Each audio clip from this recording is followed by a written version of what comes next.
right, so I left off last video telling you to finish that whole skein of yarn. All right, and that is what I did here for my scarf. I've just been knitting, and now I'm just about out of yarn. This is about how much I have left. So I didn't even think I'd have enough here to get one more row. So I'm going to join then a new skein of yarn.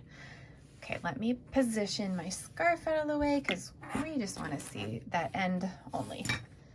Okay, so this is the strand that's coming out of my project. And let me grab the new skein and find the end. And this is the strand from the new skein. All right, so now we want to attach these, and we're not going to do a big chunky knot because that will it'll stand out in your project. You don't want big knots in the middle of your work. So we want to do this like as low profile as we can. So the method I'm going to show you is called the Russian join, and you will need a tapestry needle for this one. And the concept behind the Russian join is to loop the two yarns together, you're kind of hooking them like this. So I'll just slow, let's take one of them and fold it over with kind of like, let's say like 3 inches. This is rough, about this much, and fold it back towards the direction that yarn came from. And we're going to do the opposite thing with the other yarn. So I can put this in the middle and pull that tail out a little bit. So they're folded over and they have this kind of little twist in the middle. And when we're done, this twist is going to get really flat and straight and you won't even know it's there. All right. So now get the tapestry needle ready because we're going to do this twice. I want to feed this strand of yarn back into itself. We're going to hide it along in the middle of this strand. And then we'll do the same thing with its corresponding yarn on the left side, heading in the opposite direction. Okay, let me thread. We'll start on this right tail first. Okay. And I am going to want to thread this tail in through this yarn going out to the right. So just pick a spot and start threading through. Go slow. Here, let me make sure you can see what I'm doing. Start threading through every strand. And what I like to do with yarn, it depends on like the yarn composition, but you see I'm poking my needle like through the fibers. That way it's not going to slide around. But if you had like a more tightly wound yarn, you could just go actually like in the middle of all those twists. But usually I just go like right through the fibers. Okay, and just do this for a while. I usually do it until like my whole needle is filled.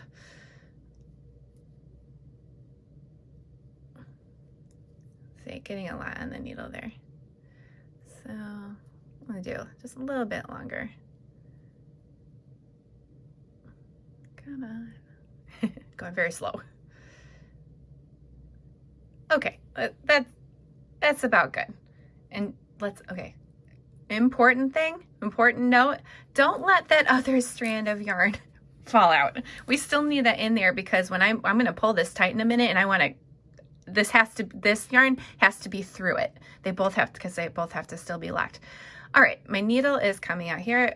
Pull the needle out and slide all of these down. And you can kind of shimmy it a little bit because it's going to be tight. This is a tight. All right, so now it's coming out. We want all these strands that I went through off the needle. Okay, so they're all down off the needle and I want to pull my tail out. So now I can take the needle off. Now you've got this like bunchy looking thing, but my tail, it's through all this yarn. So this is exactly what we wanted. And now here's kind of the fun part. Take the long strand because it's all bunched right now. Straighten it out. Straighten it, straighten it, straighten it, straighten it. All right.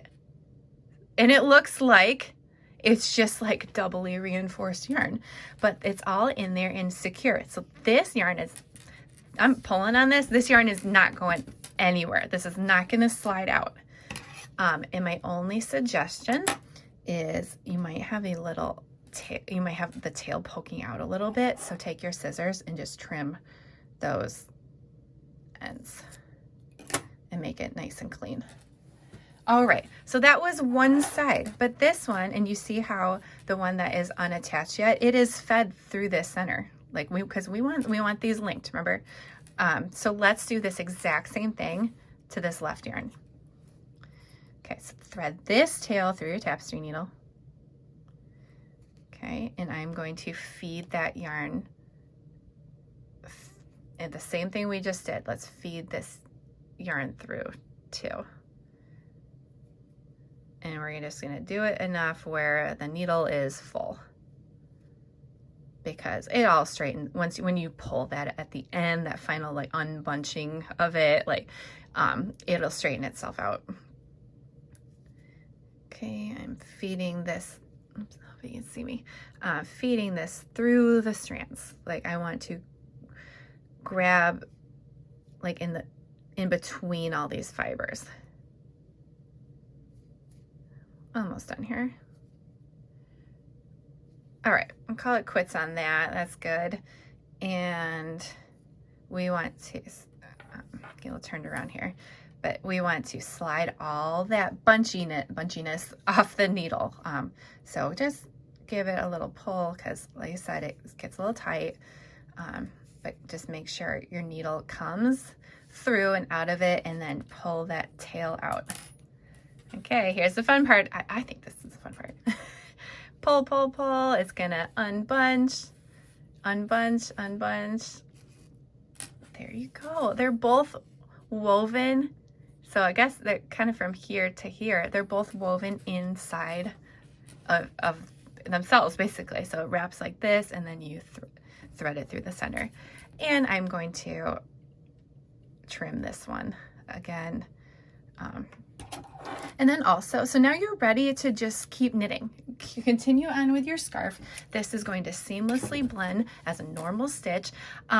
If by any chance, if you get a couple rows established and you see that one of the, like I'll trim this again, if you see then in your work that one of these strands is popping out, give it another trim, because sometimes then when you knit with this and it gets jostled around a little bit, like the end kind of pops out of that last loop that it went through. So just look for the placement of this and trim if needed.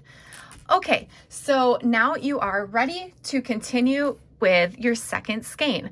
Finish this skein, and then you are going to have to do this same Russian join again on your third one, or fourth one if you're using those smaller skeins. But just saying, for the solid color skeins, you'll have to do this method twice, and then we're going to knit about roughly half of that third skein and measure 70 inches. So your next task, and I'll reinforce this again when I start the next videos, knit to 70 inches and then move on to the next videos.